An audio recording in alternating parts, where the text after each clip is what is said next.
Howdy, y'all, and welcome to Liberty Libations. There's the sound of us getting started. What is everyone drinking tonight before we do the introduction? Zane, what do you got?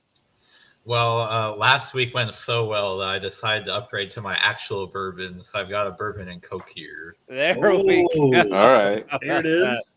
All right, Alden, what you drinking? I've got Buffalo Trace and a Coors Light. Love it. Steven? I've got a Pilsner this time. 6 points. Yeah. Okay. And And I've then got I'm going Macallan IPAs. 15. You're going IPAs. Got it. Well, I got Macallan.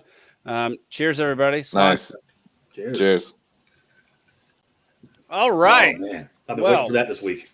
We are halfway through November, which means we're about, 9 weeks away from the Libertarian Convention, Libertarian Party of Georgia Convention in January.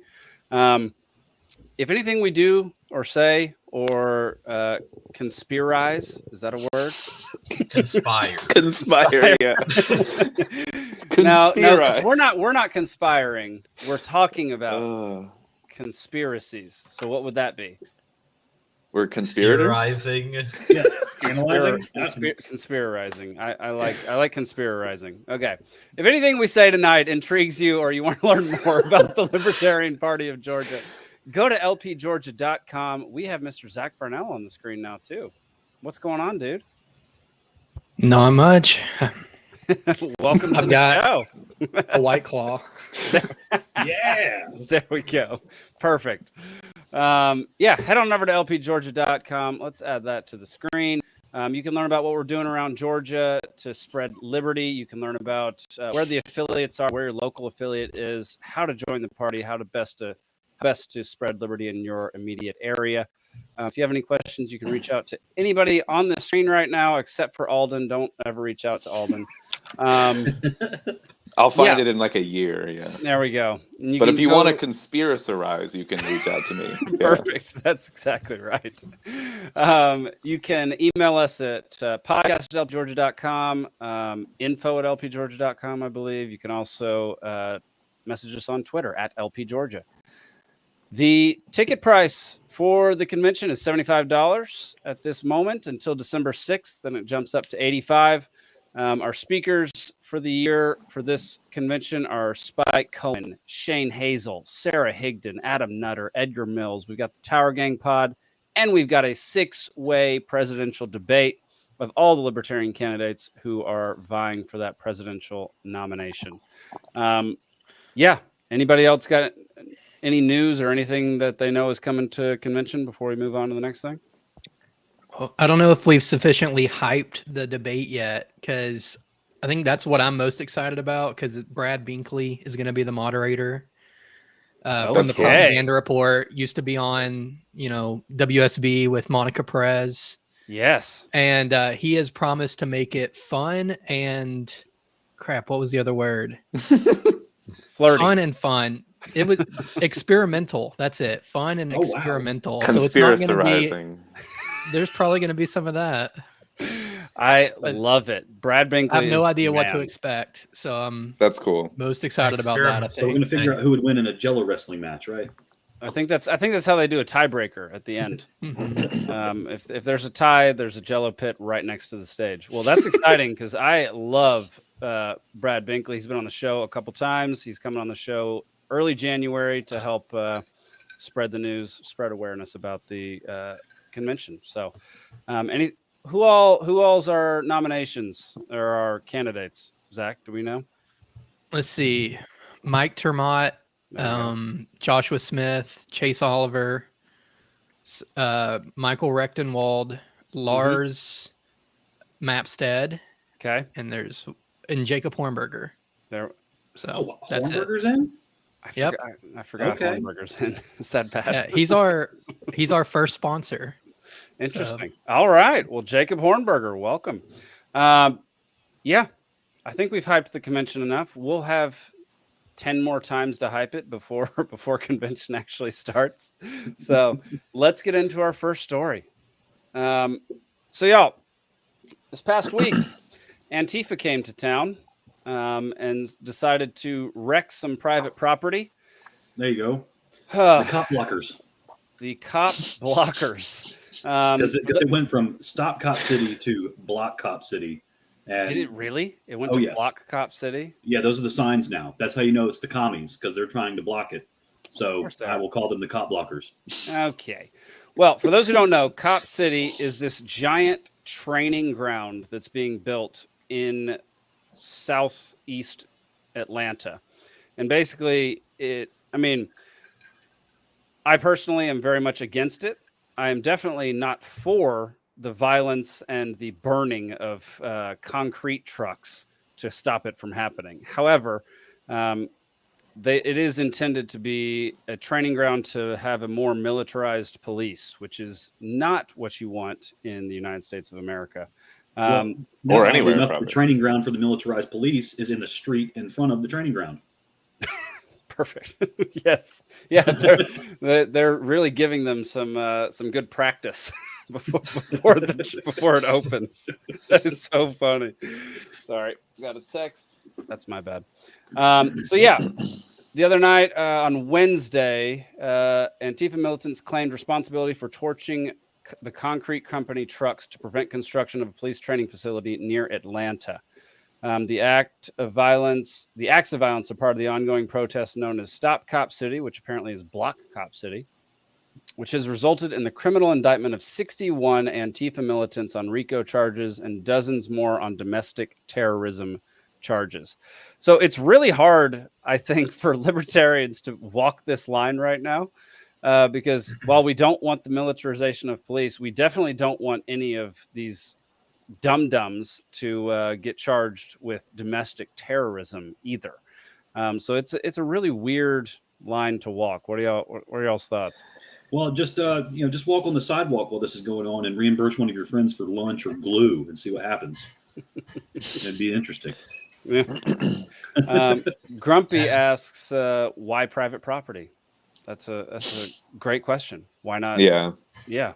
I was going to bring that up. Probably can't tell a difference between private property and state property because they're not extremely consistent, such as we are all here. But the thing about violent tactics is that they just don't work. Like setting aside the morality of it, which is a whole other can of worms. If you're protesting the construction of a cop training facility in a way that would cause a normal person to believe that a cop training facility is necessary in order to stop the violent protests, that is not a good idea. We don't want violence. There you go. And whatever happened to the old, if it's really about the environment, because that's the primary argument that's gained the most traction thus far. They don't want the deforestation, they don't want the pollution of the creek nearby. From all the grading work, all the earth moving, which I'll circle back to that. But the old tactic is chain yourself to the tree. They can't knock down the tree without hurting you, so therefore they can't do it, and then you're really in the way. Why do you have to hurt all these other people's property? And then not only that, but why do you have to give the police the exact reason they need to militarize? That's what Zane seems to be kind of echoing as well. Yeah.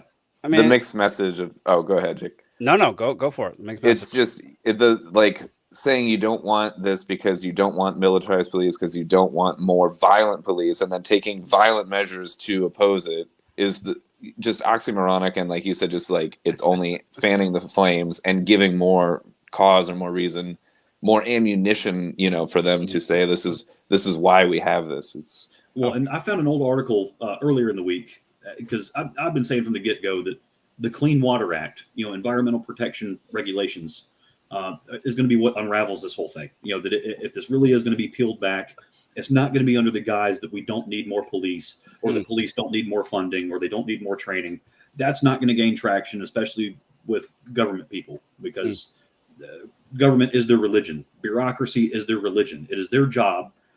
So normally if you're running a business, you have to run it efficiently. If you can get more work done with fewer people and less money, pat on the back, you're successful, you get to reap the benefits. Whereas if you're a government or a bureaucrat, government employee, it's your job to grow the size and scope of your company, whether or not you're actually worth it. And if you lose money, that's actually okay, because then you can justify asking for a larger budget. So they must have known early on that the Clean Water Act would be the one thing that could unravel this whole thing. So the USGS, the United States, Geodetic Service, they had a sediment monitoring device about 500-600 feet away from the site that was in that creek. And then once they actually started the earth moving work, they removed this thing back in May. They have not been measuring sedimentation levels in that creek. They're not even complying with the Clean Water Act because they know it would undo them. Yeah, exactly. Because there's no way, by the way, this is why the private sector has been choked out. There's no way you can comply with all the regulations. And the government knows this better than anybody. Geological Survey. Thank you. There you go. But Interesting. Government knows better than anybody. There's no way to comply with all their own red tape. So they have to remove the mechanisms to. And they know it's better to make the case of oops, we should have had a device rather than here's the data of like you're in violation of the rule or whatever. Like, right. Yeah. And they always do it so silently, so quietly, not telling, like, no one's ever going to know. It's always something that just slips between the cracks that no one will ever pay attention to. Right. Oh man. Zach, let's watch this video that Andy No posted. For those who don't know Andy No, you should go follow him on Twitter. He's phenomenal. Well, he's a good reporter. He doesn't have great ideas most of the time, but he's a good reporter. Being deployed in the crowd. We saw makeshift weapons being brought forth, bolt cutters. We saw individuals putting on gas masks. We saw individuals donning plastic coverings across their body. We saw individuals doing things that we knew were indicative of professional protesters and anarchists that they do prior to encountering police efforts to just pause it right there. Crowd. Why are they dragging anarchists into this? That is so frustrating. Yeah. We need a new name gas mask people are just afraid of COVID. Seriously though, like 2 years ago, all of that would have been acceptable, minus maybe the bolt cutters. Right. Yeah. Yeah. I mean, so when you say anarchist, especially in libertarian circles, you have to differentiate between suit and tie or blue hair. Yeah. And even then there's gray area, you know. And I always argue that anarchy and chaos are completely mistaken for each other. Like chaotic agents are not anarchists. Like if you're an anarchist and you're committing violence against somebody, you're not a freaking anarchist. Like you're just a douchebag who hurts people. There's a very important difference between the idea of governance in general and the state. All it means to be an anarchist is that the state as an institution is illegitimate. It does not mean that we reject all forms of governance. Like throughout history, there's all sorts of kinds of governance structures, like the family, the church, the company, if you want to think of the employment relationship in that sort of way. Mm-hmm. So there. And that's not even to get into the concept of how private law enforcement competing judges who issue opinions, that can all happen without the state. And the boomer con take of, oh well, you don't like the cops, that means you're an anarchist and you want to go spray paint everywhere and cut down fences with bolt cutters and throw Molotov cocktails. That really completely misses the rich tradition of anarchist thought that has nothing to do with that. The only thing I would do different if there weren't cops would just be drive a little faster. That's like the only thing I'd do different because, as someone who, aligns more with the true concept of anarchy is like I govern myself and like I go by more like community sort of, guidelines. And like if you get into a certain area of this, there are still consequences to actions. It just doesn't need the state to, do them. And I don't necessarily also want to have like Wild West type, duels in the street kind of thing to solve things necessarily. Maybe sometimes. Sometimes. If someone really doesn't. Consensual, yeah. Both parties agree. Yeah. Antifa says, or Grumpy Dome says Antifa cannot be anarchist. They are communists. 100%. So those things, they fight each other. Yeah, I mean the one of the funniest things is when people call themselves an ANCOM, an anarcho-communist. What is a complete contradiction? And I'm a Jewish Nazi. Well, don't you know I Ben can play this Shapiro game is a too. Jewish Nazi? Like Yeah. I know a lot of Jewish Nazis these days. Dave Smith, Jewish Nazi. Robbie there we go. Bernstein, Jewish Nazi. It's called a Zelensky. There we go. Let's go to Jack Posobic's post just so people can see what these riots were all about. Before you hit play, actually, Alden, you were talking about driving faster. Make sure we're releasing a episode this week. Our guest on Free Georgia Podcast couldn't make it on Monday, so we're releasing it tomorrow at noon. Make sure you tune in because it affects every Georgian. Alden, doesn't affect you so much, but it affects that driving that you were. I drive in Georgia a lot. So. Yeah, so it will affect you. It's a super interesting episode. James Dutton came on, and he's a lawyer based out of Spalding County. And he is taking a case all the way to the Supreme Court right now. And For the plate readers? For the plate readers in school zones. Oh, yeah. I told you guys there was a class action. Yep. And he's the one. And so he came on the podcast. We talked for about 45 minutes, and he just laid it all out there. I mean, the details of it will astound you. So just tune in tomorrow, noon. Yeah. The podcast will be out in audio form tomorrow morning, so you can listen to it then too as well if you want. Nice. Yeah, I'm excited for that one because like Elizabeth opened my eyes to all the plate readers around here. Like, you know, with the Banished Big Brother project, she pointed it out on the Facebook group, and now I've realized that I'm surrounded by them. I can't go anywhere. I can't leave my house to go to the grocery store without going by a couple of them. Yeah. I mean, the craziest part of the ones that he talks about in this lawsuit is that they're owned by a private company that is based in Georgia that reaps the majority of the profits from the funds. Spalding County, I think it's, don't quote me on this, it's like 60%. It's 66%. This reminds me of the local same. government only gets a third of that. Yep. This reminds me of the same like pattern, the same dichotomy as the Patriot Act, and then it's like, oh, everyone needs to have these body scanners, and Oh yeah, and then it's there's who other sells correlations those? to it. There's other correlations to it too. He talked about how like the name of the company that puts these in is like the Child Safety Protection Company or something like that. And it's like, give me a break. Yeah, right. The Save Our Children Company. Yeah. Get out of here. Yeah. Yeah, he mentioned that in Spalding County, where they implemented this everywhere in Georgia, but in Spalding County, in the history of school zones, there hasn't been a child killed. There hasn't even been a child hurt in a school zone by a car. Yet they implemented this law in the whole state. In his county. In the county, okay. Yeah. I'd be curious to see if they ever stopped an Amber Alert with one of these things, ever, anywhere. Interesting. That's still not a good use for it, but I get it. But that's been the narrative. If it saves one life, if it saves one child.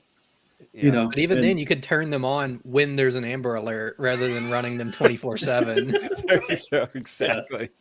Exactly. All right, let's see what these riot protesters idiots were doing on Tuesday, maybe. Look at these. So militarized police right there. There you go. Yeah. This is what they're training for. This is what they want to build a life-size model of like downtown to practice in. So they keep moving. And then here comes the protesters. Look at this. So the march is just moving. The riot police are moving shields in now. This guy's narrating like an idiot. Yeah. There's now the march. What is he narrating for? I want to just like dub over like a football game. He's the play-by-play guy. Rubber bullet gun. A rubber bullet gun? Get back. I mean, this is wild, dude. So I was, and what the police are doing right here too. This is ridiculous. Agreed. This is like, look, two cops could go around and flank that line, and like, there's probably two guys that are pushing that mostly. Yep. And you take a stick and you ram it up in that guy's armpit, and you just walk him off to the side and beat his ass. Also, and it's all over. What Antifa doing? is really doing here is just the brotherly shove. I mean, the funny thing is, like, I have steered clear of this area since this whole thing began because I didn't want anything to do with it. But the other night we had an event down at this film studio that's nearby, and the number of cops that are on this street just sitting there 24/7 is bananas. They're there all the time. There's tons of them. They're decked out in gear like this, and they're just not doing anything. They're just standing there for hours and hours and hours and hours and hours. So I don't. This road goes to nowhere. It's just a long road through the woods. Like it's absurd. There we go. Anything's There we happening go. here. There we go. Yeah, there's the tear Yeah. gas. Well, Yeah. no, the bean bags, the bean bags with the shot or the rubber bullets with the shotgun. There we go. Yeah. You remember the Occupy Wall Street movement? Yep. Yeah. Oh man, I remember some street video of some hematomas after that when the rubber bullets came out. Those things are no joke. Grumpy Yeah. says Antifa was more organized than the police. It's very true. Antifa looked like storming the castle in Lord of the Rings. That was Like- just gonna say. I was thinking of the I mean, same is this thing. the admin shift? Like what? They're in full retreat after like 10 seconds of moderate resistance. It's so funny. I want to know what these press people are, who they are, like what they're doing, if they're any good, why they're there. The weird thing about all the press people was if you go back to the beginning of the video where the Antifa guys had like their front with the banner in front of them and all of them behind them, all the reporters were in front of the banner in between the protesters and the police. Yeah. Right there. Just about to get shoved, and there's a cop right there. Yeah. It's so weird, man. Can you imagine, like, if you were like actually in a war and you just had a journalist in your face taking pictures? Like, Gee whiz. that's so dumb. Well, hey, Keisha Lance Bottoms. If you want to really quell this riot, how about you leverage President Biden to give a pardon to a Proud Boy named Rufio Panman? I'm pretty sure there's a pair of sunglasses that are still in orbit from one of these Antifa twerps. That one guy would take out that whole line. I promise. Interesting. Okay. I've Wearing That Antifa move was reminding me a lot of the Georgia offense under Jim Chaney, where they run it right up the middle every play. There you go. Hey, if you want proof these Antifa guys went to Georgia Tech, they're running a triple option. There. Perfect. What were you saying, Zach?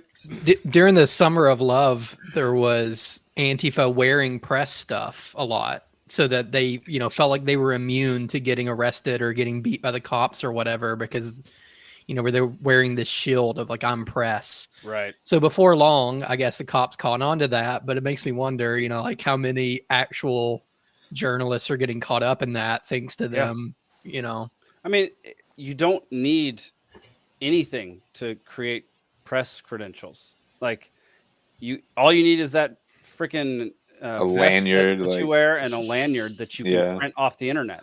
Because you know how I know that? Because I did it so that I could get free baggage when I fly places. Hey, go to Granger, get a safety vest, and just carry a clipboard and just talk with authority.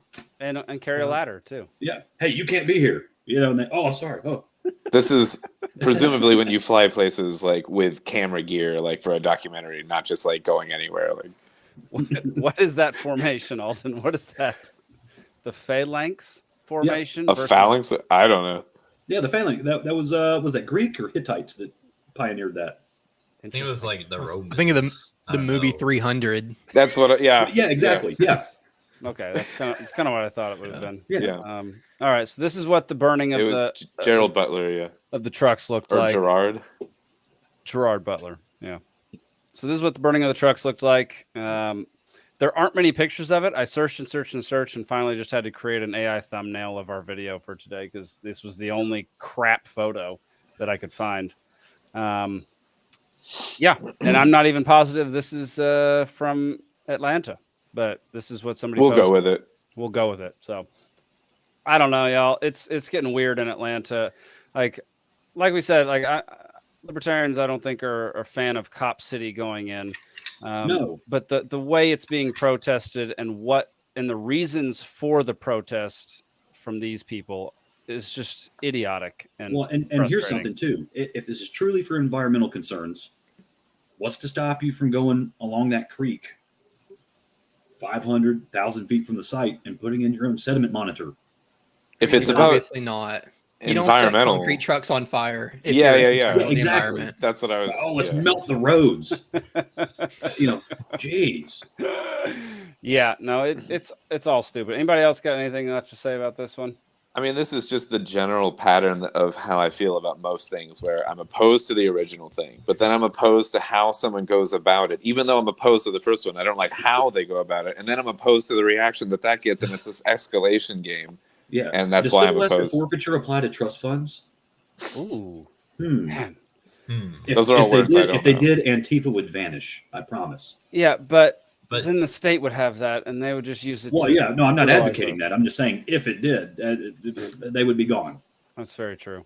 Before we Alden, move on, you're exactly right, because like I don't like Cop City. I don't like yeah, opposing Cop City by lighting cement trucks on fire. right, I don't like people getting charged with domestic terrorism for Right. setting cement trucks on fire. right, yeah. Exactly. There's 3 strikes right there. Like all This is- oppose each other. Like This is why libertarians are always right. Like all these dum-dums are doing something wrong, and we're just sitting here like, y'all you're all are- wrong. Yeah. Yeah, just do what we say, and everything will be fine. They're even wrong about being right. You know what I mean?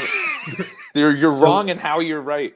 And that's the defining line, right, between an activist communist and a non-compliant anarchist is And a that Nazi right there, Jew. the initiation of force.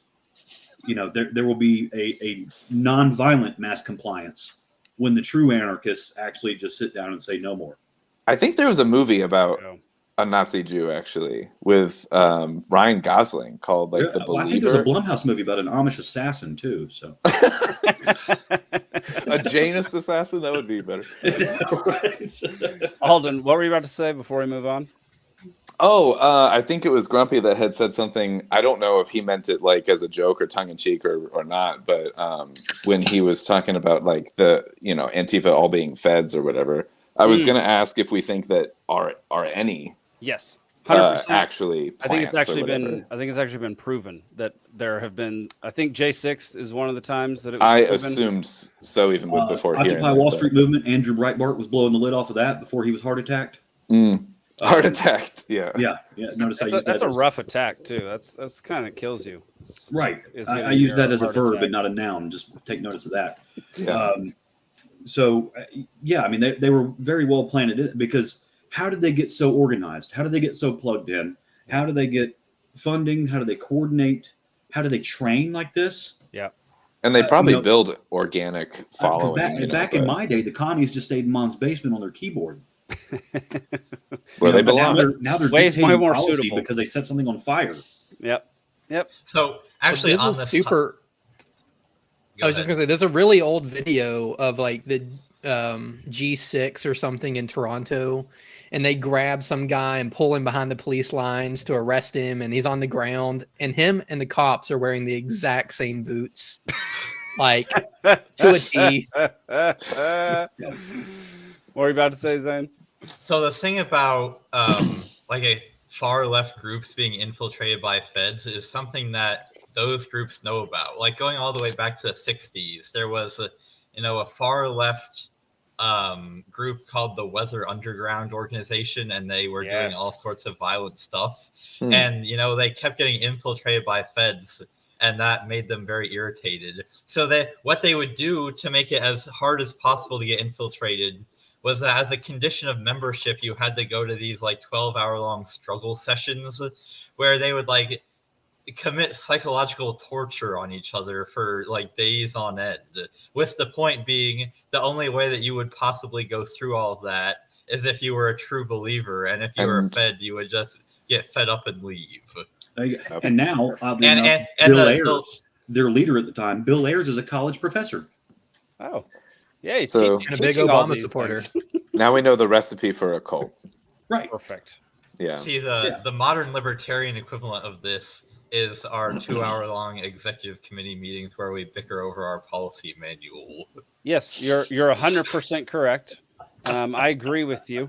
If anybody can suffer through that, then they deserve to be in the Libertarian Party for life. Yeah. Um, it all depends on what your definition of is. Okay. Now I'm really confused. That was Bill Clinton's argument during his perjury trials for Monica Lewinsky. Oh, good God. That unraveled the whole. That's why none of it stuck. Was because no one could define is. It depends on your definition of sexual act. Yeah. That was his Johnny Cochran moment. You know, if the glove don't fit, you must acquit. All right, y'all. It's time. Here we go.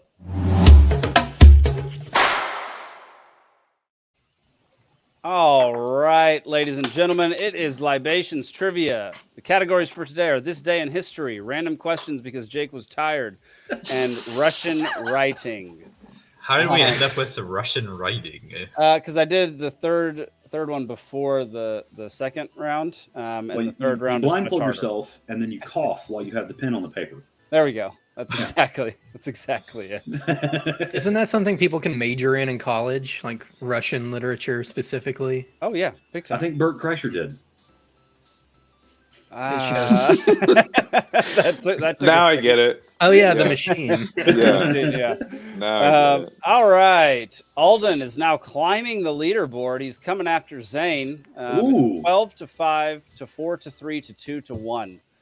Zane still equals about what everybody else has total. So I don't think there's any chance that anybody's going to catch up to Zane soon. It'll take at least 7 weeks for that to happen.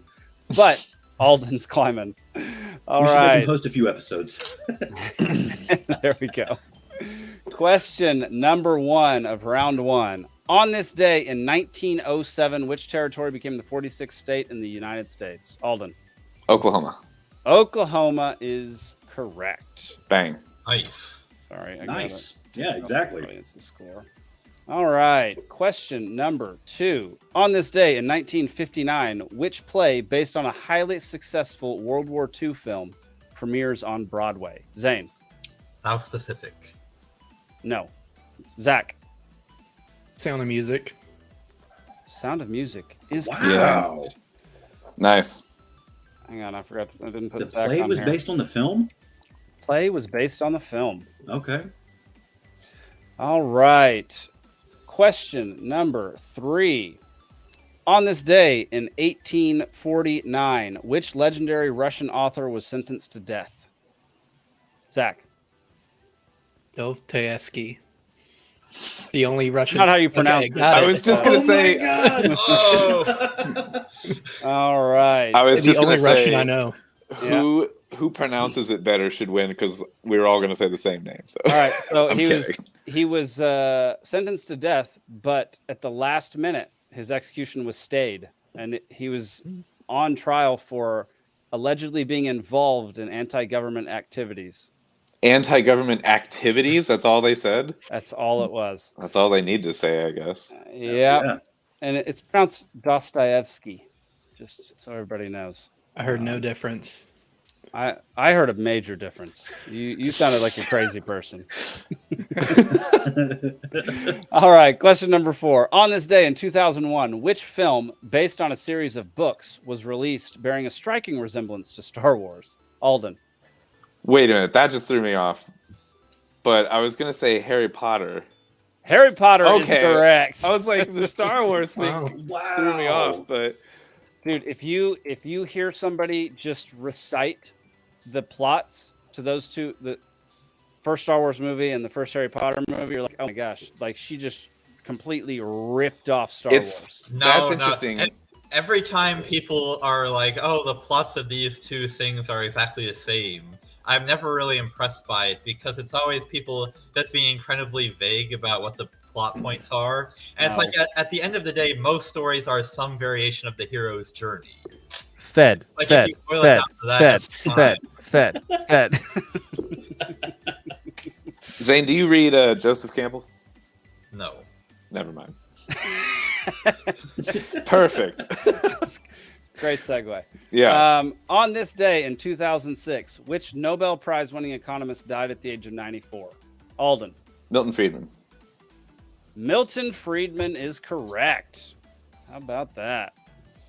All right. I was really tempted to say Jackie Chan, but I'm like, I actually have a guess. So I didn't want to ruin my guess. I'm glad I didn't. On this day in 1973, the Trans-Alaska Pipeline Authorization Act was signed by Richard Nixon. How long was the completed pipeline? You each get one guess. Closest gets it. Steven. 2,400 miles. Okay. Zach. 5,280 miles. Okay. Alden. 4,000 miles. Zane. 1,500 miles. Zane wins by a mile. By many miles. 800 miles is the correct answer. It goes See, from the far north of Alaska down to the far south of Alaska. I always just I play, if I'm going like third, I just play off of the numbers that I'm hearing. So like it doesn't even, logic is out the window with it. I don't know. Price is Right rules. Yeah. I'm also going to point out that Alden put his hand up before you had even asked the question. I know, and I was going to say a much smaller number. I didn't think Alden was going to guess the number. I thought he was trying to guess some other question that I wasn't actually asking because I hadn't finished the question yet. Yeah. So I didn't want to call on you. On this day in 1776, which government became the first foreign government to recognize the United States of America? Zane. It's odd that this is a this day in history question again, because we definitely had this question already at some point in the past, but the answer is Morocco. You're incorrect. So this was specifically worded this time. It's different. Steven. France. Incorrect. Zach. The Philippines. No. Alden. I've heard this somewhere, and it's a country I don't even know of enough to like recall this information. So I quit. Okay, so it's not a country. It was an independent, we'll say city-state at the time. And Zach was the closest with an island nation.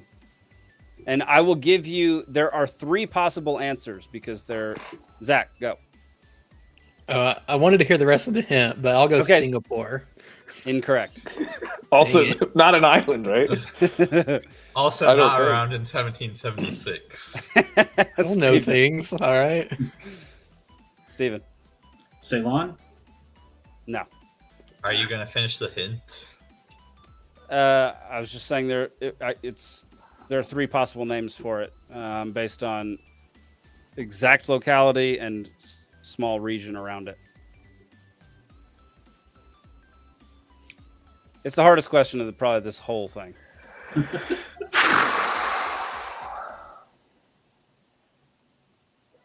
I mean, after Zane and Alden answer one more time, then I get to give one more hint. I miss the days when we could just yell stuff out at a certain point. Yeah. I'm. You have 5 seconds to answer, Zane. I've got nothing. Alden? Is it a group of islands or one island? I'm not.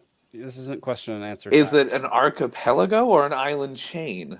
Shut your mouth and answer. Are you going to give up right now? It's Hawaii. I don't know. Incorrect. It was owned by the Netherlands. What? Steven. The Bahamas. No. No one knows? I really Hey. think it's a name I don't know. Curacao? No. And Epstein Island.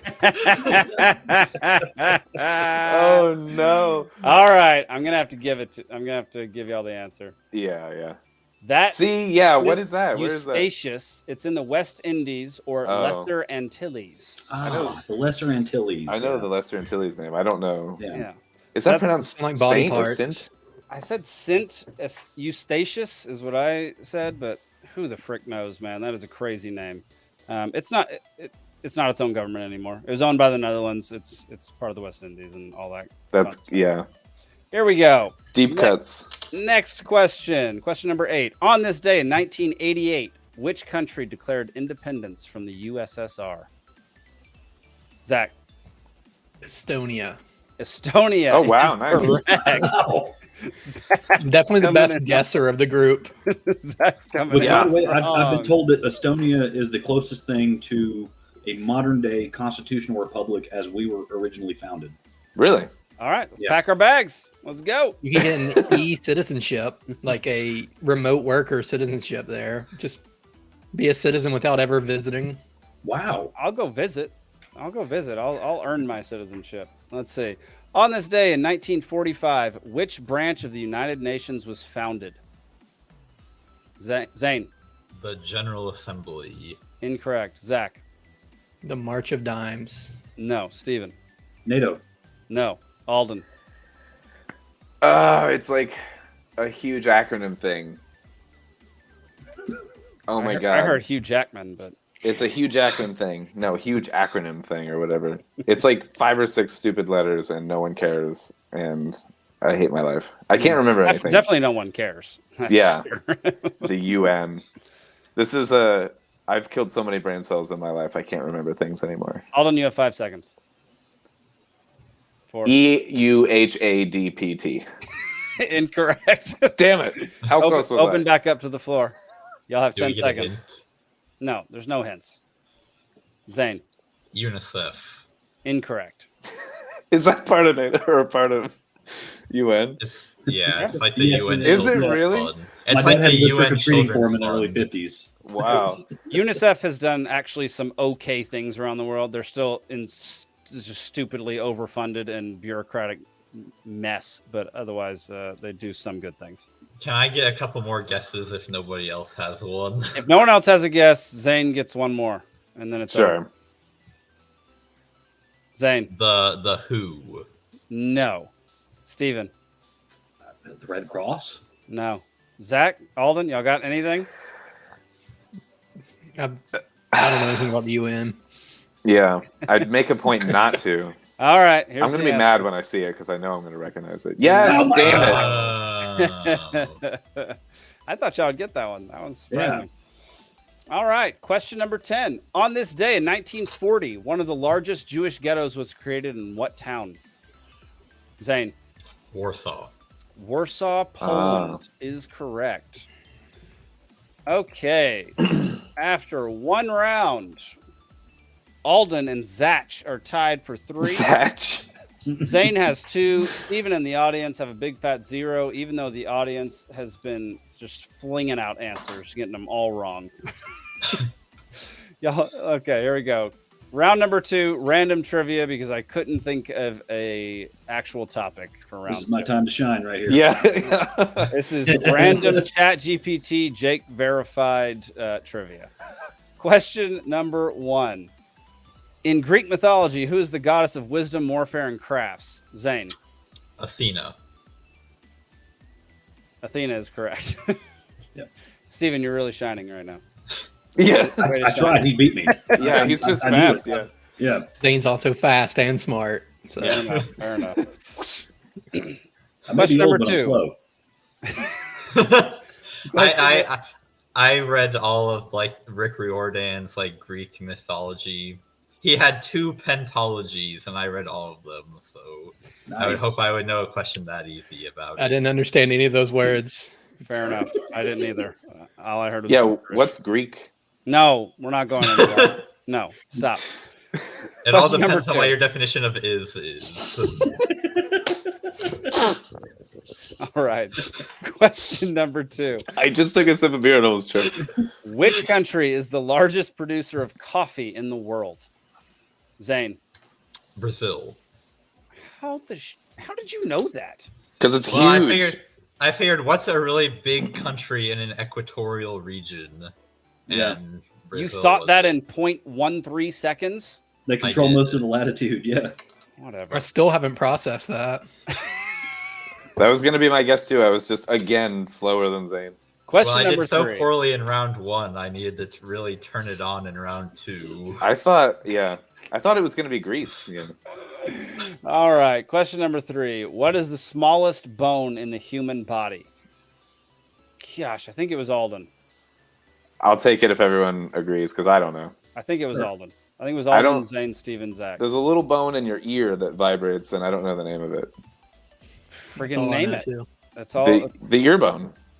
The ear bone's The connected ear bone. to the head bone. Incorrect. Zane. The stirrup.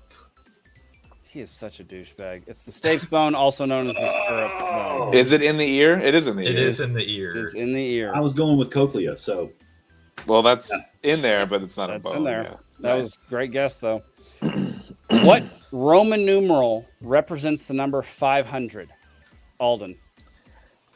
I'm gonna just say 5 Z. or incorrect. Steven. I tried to just beat Zane, but I don't know it.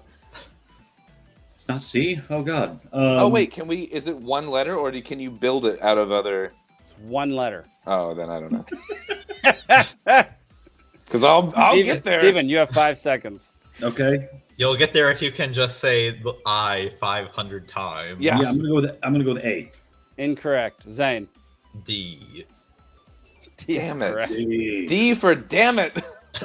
Yeah. Goodness gracious. I'm gonna need another beer. I'm anger drinking. So in order to write really big numbers using Roman numerals, because the highest letter they have is for 1,000. So if you wanted to write I can't remember if it's for 10 of them or it's for 1,000 of them. So if you wanted to write the number 1,000,000 in Roman numerals, instead of having to write the letter M 1,000 times, you can just put a horizontal line over the M, and that multiplies it by 1,000. So 5,000 could be V with the horizontal line over the top. Interesting. Ah, Okay. I like that. okay. Number 5. What is the largest organ inside the human body? I can't tell who got it. I think Steven got it, but I'm not sure. Does everybody agree? By saying inside, but the largest organ of the human body is the skin. I said Yeah, that's what I inside. was thinking, but he said Yeah. inside. Okay, so inside, I'm gonna go small intestine. Incorrect. Zane. The lungs. No. Alden. Liver. Alden got it correct. It is Mine's- the I was going to say Especially the the- inside of your skin.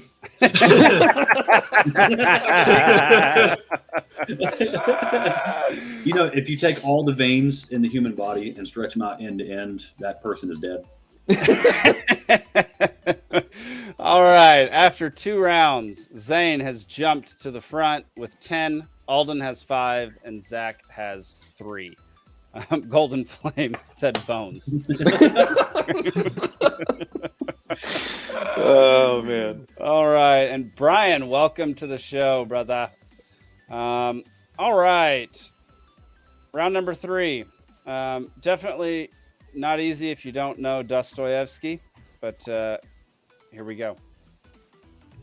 What is the name of the book considered to be his masterpiece, Alden? War and Peace. Incorrect. Zane. Crime and Punishment. Crime and Punishment is correct. War. What is it good for? All right. Russian novels have a naming scheme that are very similar to a lot of libertarian books, where it's just a list of nouns: war and peace, Thing crime and and thing. punishment, Yeah. man, economy, and state. I had already forgotten that this was going to be about literature, and I thought it was going to be about Cyrillic. Like What is actual that? Russian Oh, writing. Russian That's why, writing. that's why I made the joke about yeah. Oh, that's Oh. funny. Yeah, that's good. Good. There's the obligatory Jackie Chan. Nice. There we go. Thank you. Jackie Grumpy. and Chan. All you just right. need a 9/11 and a malinvestment now. All right. Question number 2. Instead of being executed, what was Dostoevsky's punishment for being involved with anti-government intellectuals? I believe it was Zane. Let's go with exilement. Incorrect. Steven. Flogging. No. Alden. Zach. Banking. What? Incorrect. They made him think. What? He said bank. Spanking. He got spanked. Spanking. Banking. Oh, Wait a minute. I thought you said banking. I thought he said banking too. I thought he said thinking. Like I'm thinking. Like I did- didn't know. You sell mutual funds now. This is your punishment. Alden, you got one? Road cleanup. No. You're saying that he got the Lightning McQueen punishment? Zach. Sent to Siberia. You know, I'm going to give it to you. That feels like. Hard labor in Oh, Siberia. all right. You know what? That's as close as any of us were gonna get. So, which includes flogging, by the way. Well, it includes. but did he clean roads in Siberia? Yeah, I know. That's why I had to think for yours. Cleaning wasn't hard enough. All right. Final question. No one can win but Zane. You're all fighting for, well, Steven's fighting for pride. The audience is fighting for nothing. And Alden's fighting. I stopped fighting for pride years ago. Yeah, I'm not All right. fighting. Which of Dostoevsky's novels depicted the main character as having epilepsy, which Dostoevsky also had? Alden. War and Peace. No. That wasn't even by He Dostoevsky. didn't write War and Peace. Steven. Crime and You already punishment. said I lost. Incorrect. Zane. The Idiot. The Idiot is correct. There you have That's it. how I.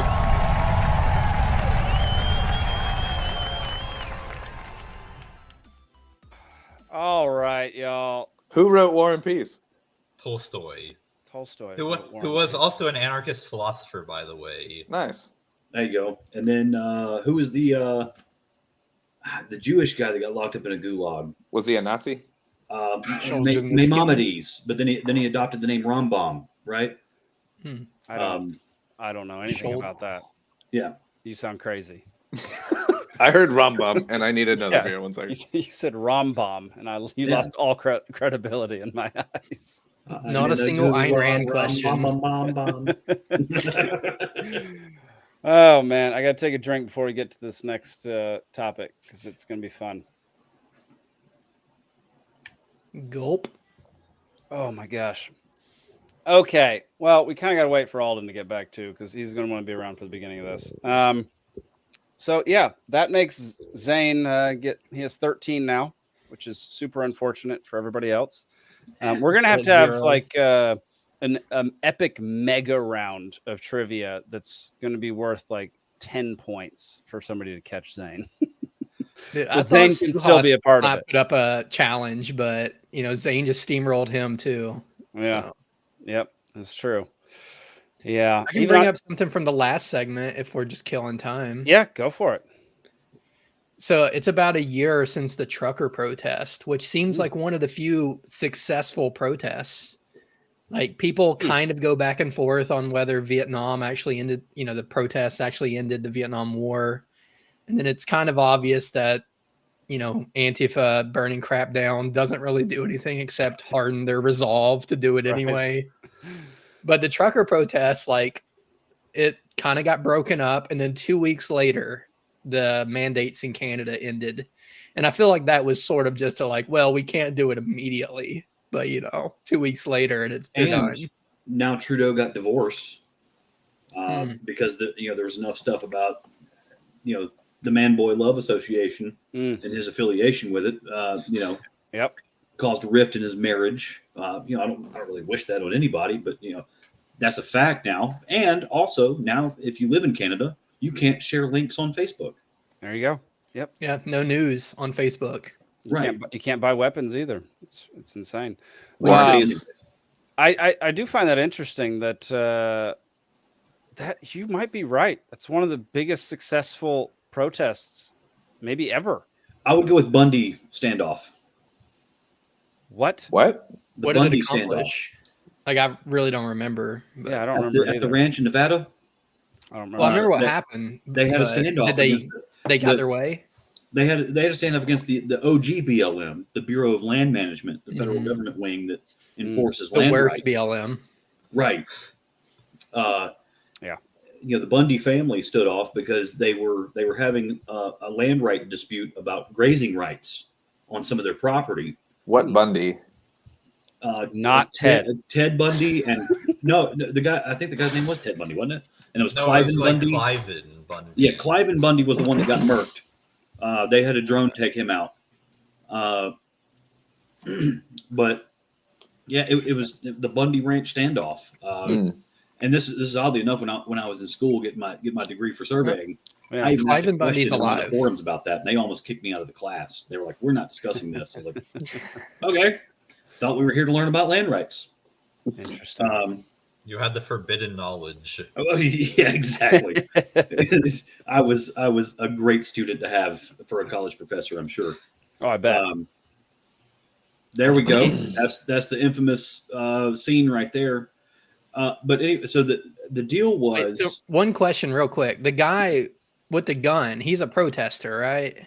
No, that's a law cop. enforcement. That's a BLM Okay. officer. Which, by the way, So who's this With a chick to big the right? knife, too. She's a journalist. that's either his wife or she just has a penchant for a man in uniform. I don't know.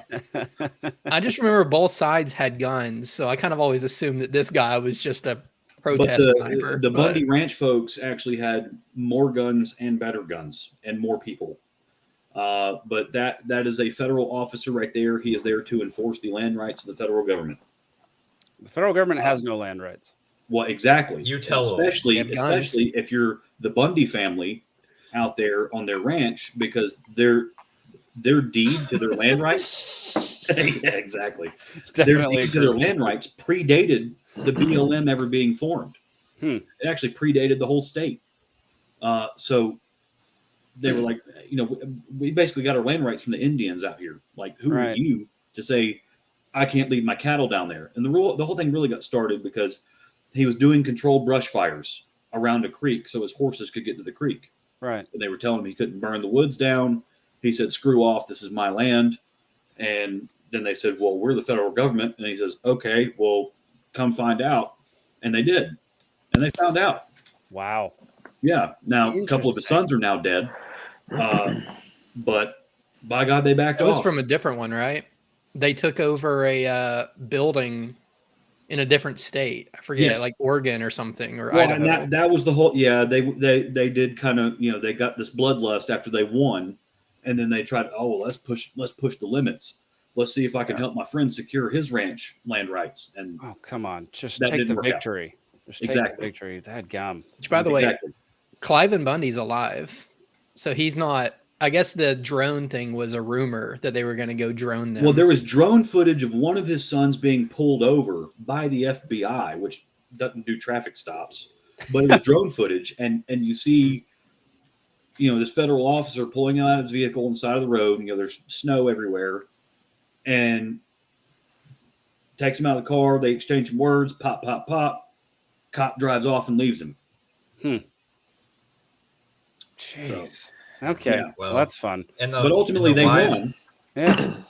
In the wise words of Kenny Rogers, you got to know when to hold 'em and when to hold 'em. I believe that's in War and Peace, actually. Yeah, I think Dostoevsky wrote that book. Yeah. All right. Let's get to our second story of the night. Zach, go ahead and pull that up. Exclusive from the Daily Wire. Leaked NSA document reveals massive woke glossary pushing critical race theory, gender ideology at Intel agency. So I read this thing. There's some horrifying things in here. There's also some not so surprising things. I was just going to say, Yeah. is any of it a surprise, though? Some of it's a surprise, some of it's not. Can you scroll back up? What the hell is transmisogyny? Yeah. So, well, that's down at the bottom. misogyny against trans women, I guess. I'm Yeah. offended And then by there's- even reading that word. All right. Well, we'll get That's to white that. fragility, don't you know? Hey, we're going to get to white fragility. Okay. Actually, I'll just go ahead and define it right here as per the NSA. White fragility, the state in which even a minimum amount of racial stress becomes intolerable, triggering a range of defensive moves in white people. These moves include the outward display of emotions such as anger, fear, and guilt, and behaviors such as argumentation, silence, and leaving the stress-inducing situation. So the only three things you can do in an argument. These behaviors, in turn, function to reinstate white racial equilibrium. Racial stress results from an interruption to what is racially familiar. The thing about that definition is that's masterful in that they get to make a series of claims. And if you make any counterclaims, they just use that as proof of their own claims. Yep. Yeah. Exactly right. Well, Because they're like, to them saying their own position isn't argumentation. It's just statement of their, their belief, which according to them, it's not even a belief. It's just a fact. But you stating your own opinions about that, well, now you're arguing. Now you are just a fragile white person because you dare to have an opinion that's different from from the opinion that they're stating. Mm-hmm. Yep. The way I maintain white equality, though, is I put raisins in potato salad. Perfect. And complain about mayonnaise being spicy. That's the best way I can think of to do that. Here's their definition of white privilege.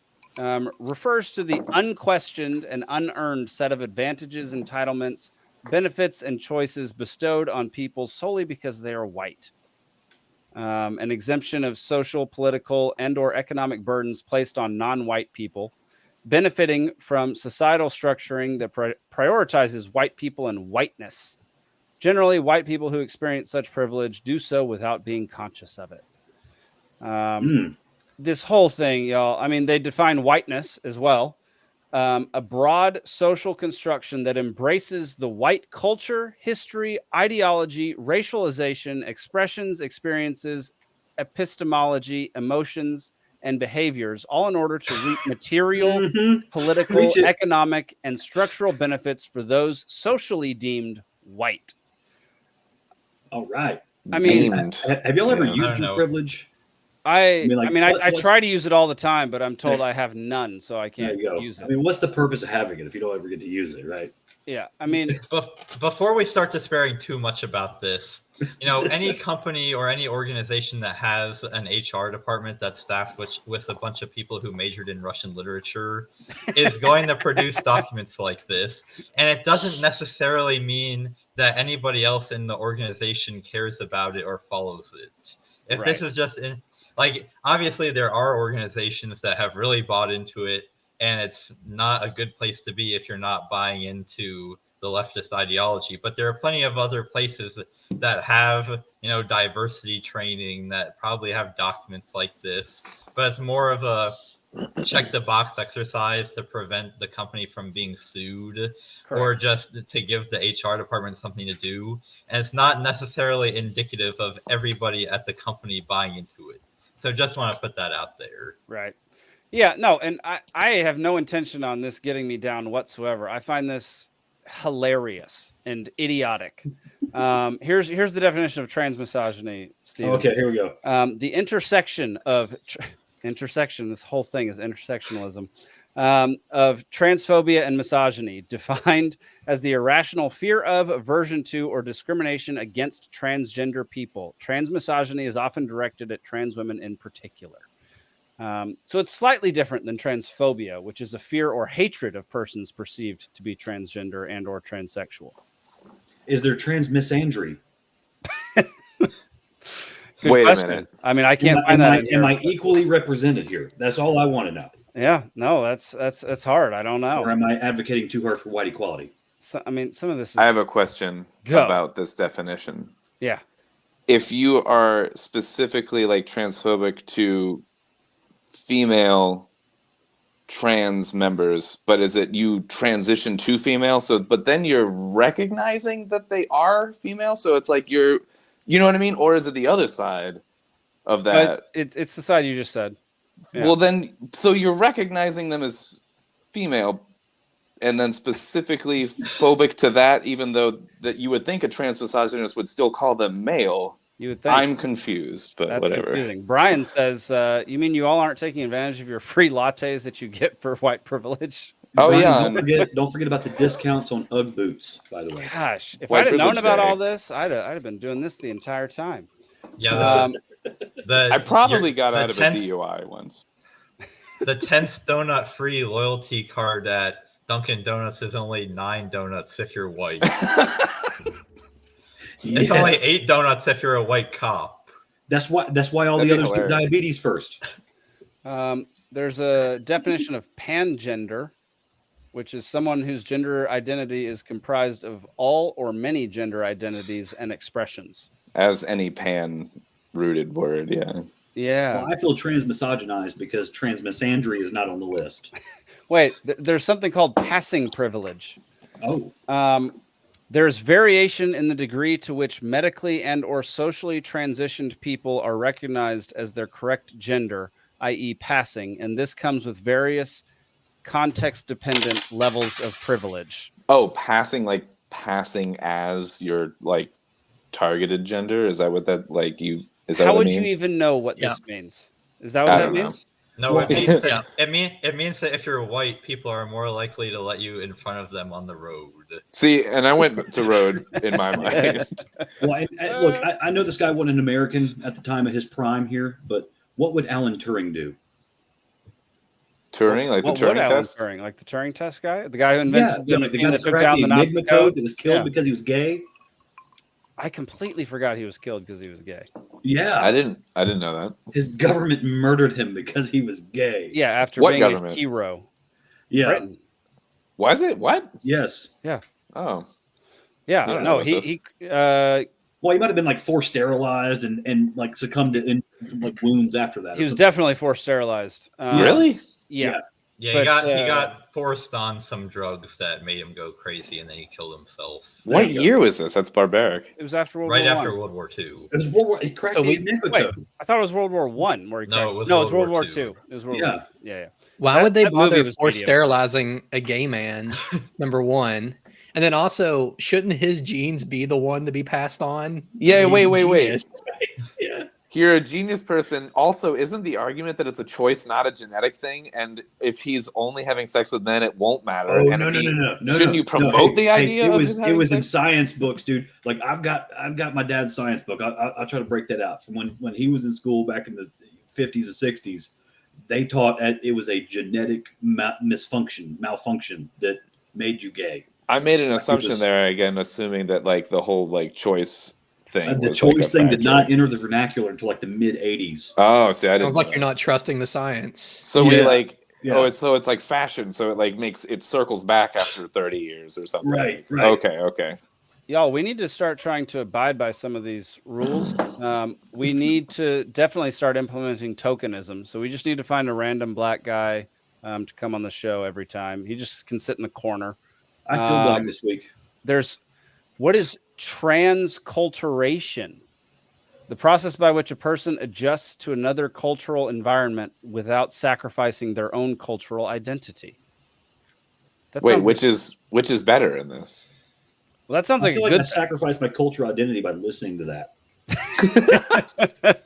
It sounds like what people should be doing if they move to the United States. What is Right? the promoted idea? To or to And not? what does let any go of this your- have to do with national security or intelligence gathering or processing? Well, Nothing. the more that they're doing that's not related to intelligence gathering, the better off we'll be, probably. I feel So- less So intelligent at first, talking like about this. I really had my doubts. Like I saw the reports. What was it, like 5-6 years ago? Right? You had this guy. What was it? Like Dr. Robert Malone that was coming out talking about the Google algorithms and how they're gaming the elections and this, that, and the other. And then he was one of the guys that was coming out and saying that like Germany has literally reactivated the Stasi to start surveilling social media posts. But now today, you've got Nikki Haley, a Republican presidential candidate, talking about we shouldn't have any anons on social media. You should have to register with your name, and there should be no anon status. Yeah, she's And then, but you also have New York Governor Hochul, who already launched a task force doing this crap. So, like, you can have an anonymous, screen name, but the right. state of New York, if your IP address is in New York, the state of New York knows who you actually are and will dox you to the local police department.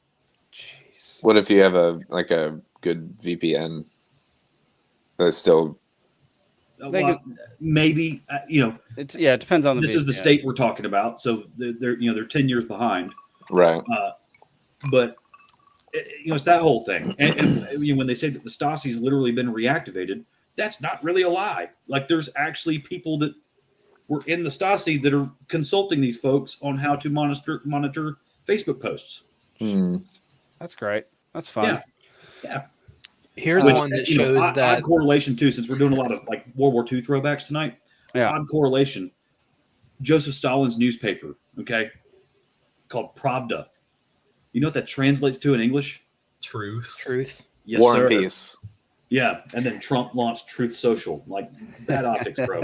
Oh man, I'm surprised he didn't launch a book called My Struggle or whatever. Yeah, exactly. That is so good.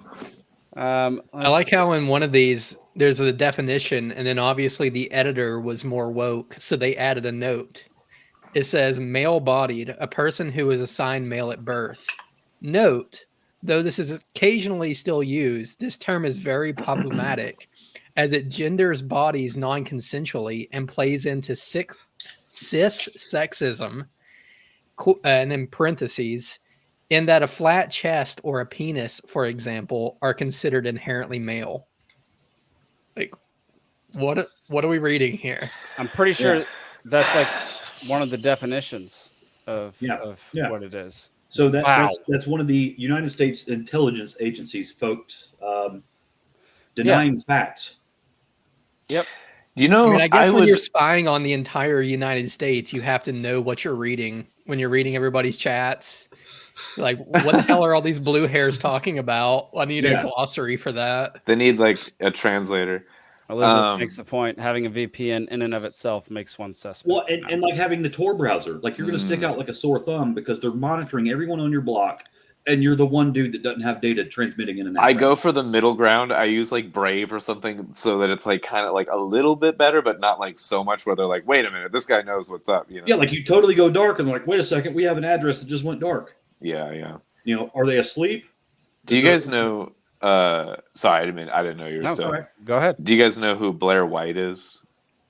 Yeah. She's trans person that. Yeah. She's been on a lot of libertarian stuff. I was wondering, so I was going to ask you. I've seen her on a few things, whatever.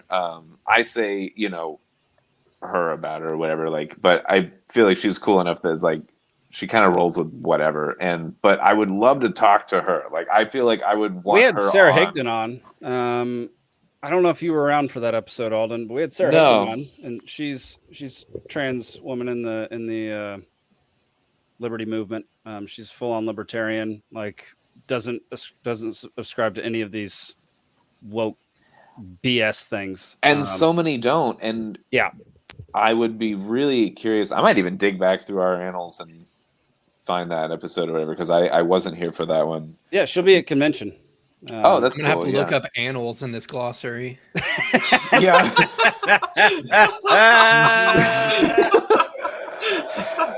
Be careful what you type in there. Yeah, it's two N's. Two N's. Yeah.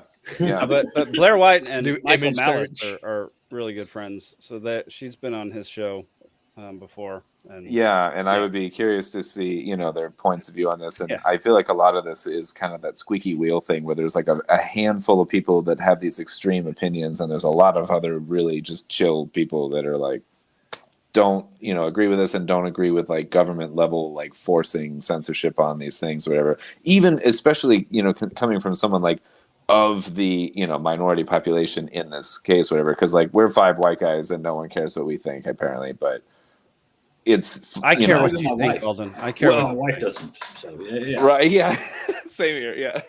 But no, Elizabeth says going dark negatively affects one's credit score in China. Good I'll bet it Lord. does, yeah. Here's a new word that I've never heard of: lookism. Can anybody define lookism before I? I'm going to say bias in favor of people that are more attractive.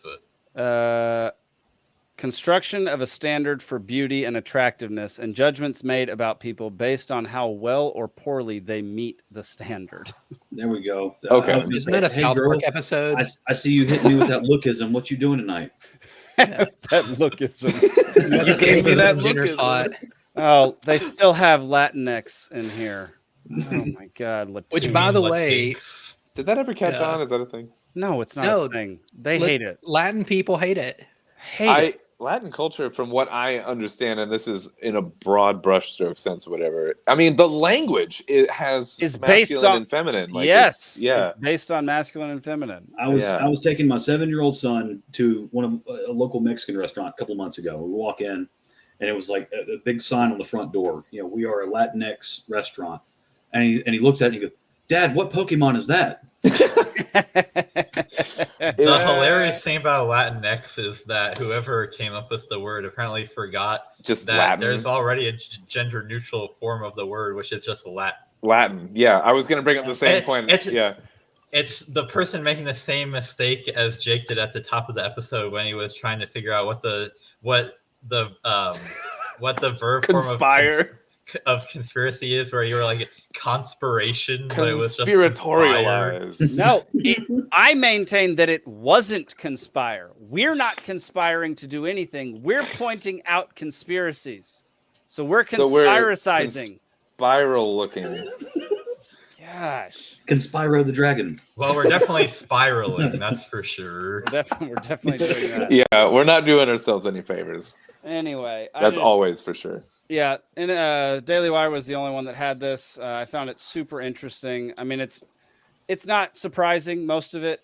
I mean, most of it, we've heard most of these definitions before, and it's an organization that big is going to have idiotic things like this because you can only drive fast as, what is it? The speed limit is like the slowest person or the dumbest person or whatever that dumb quote is.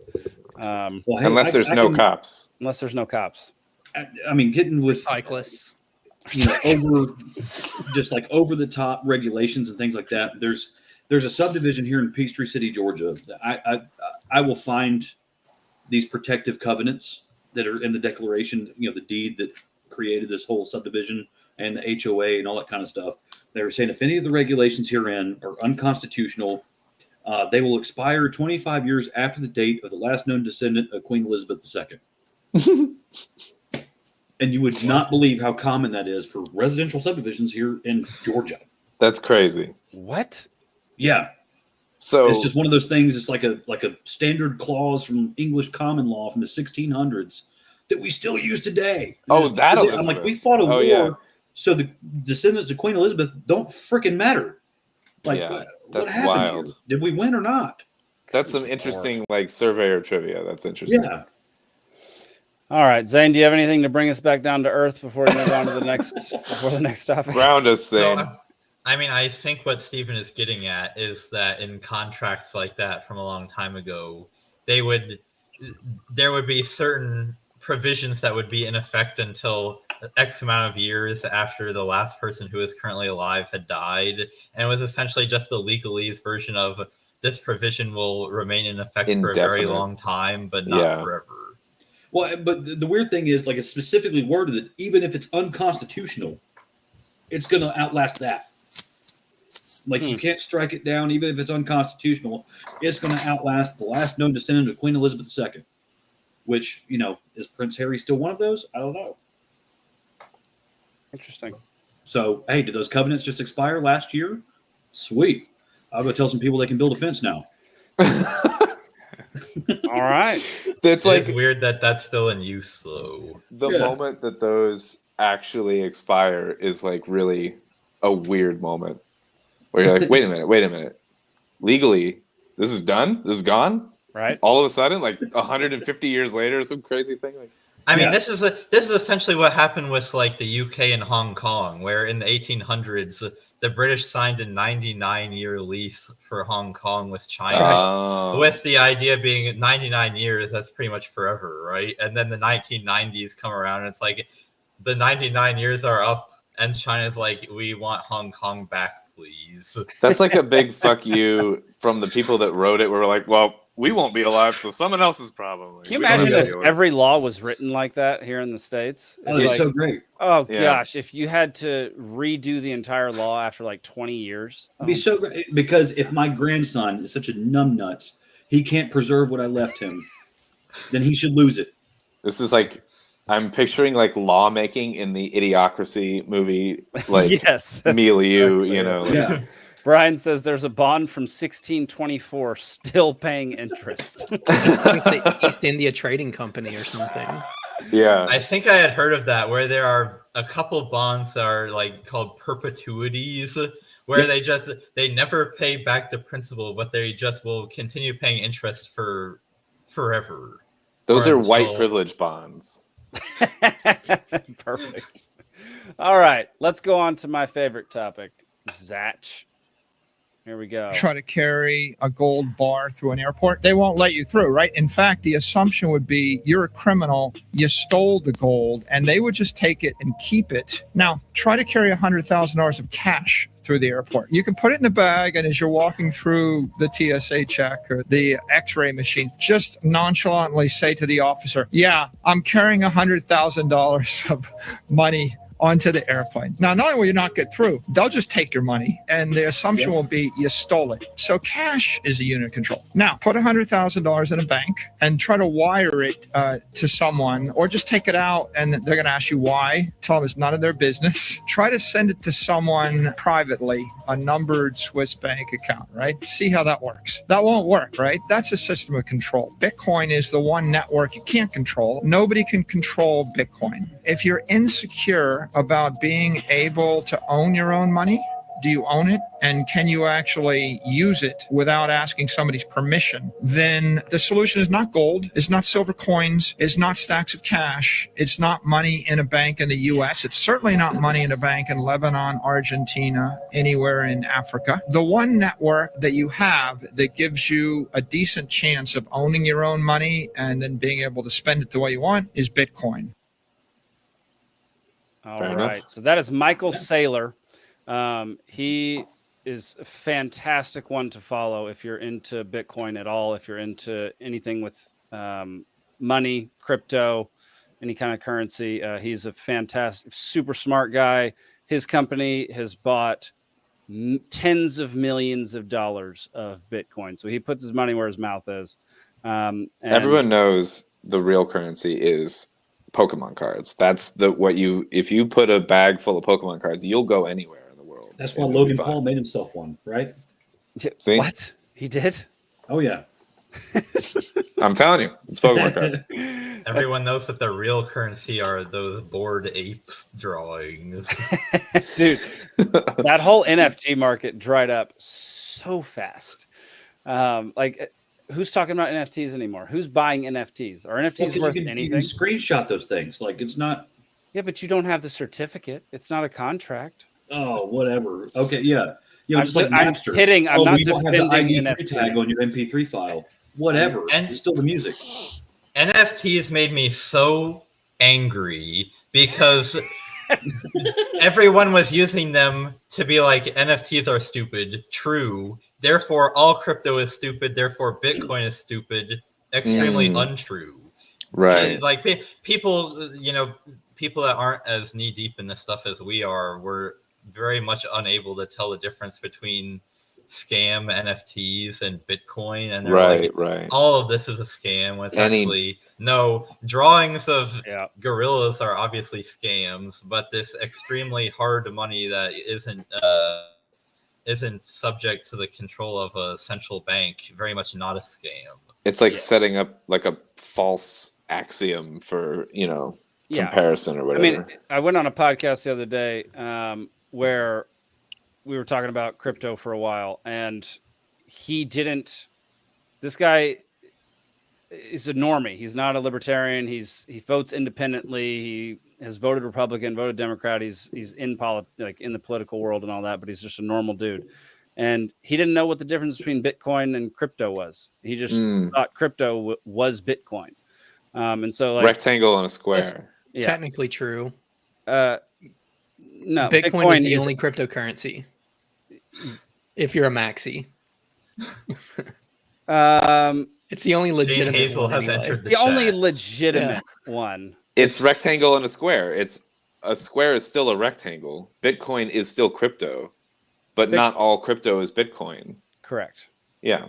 Correct. And so you're right. There's a ton of education. People do not understand what hard money is and why crypto is, or why Bitcoin is so valuable and why people need to actually start investing in it. I thought what Michael Saylor did here was give a really good practical demonstration and practical example of why all of these things that we use these days won't work when you really, really need them to, or aren't actually you're not actually free to keep them wherever you want to go. Like your cash, if you're passing through an airport, isn't your cash anymore.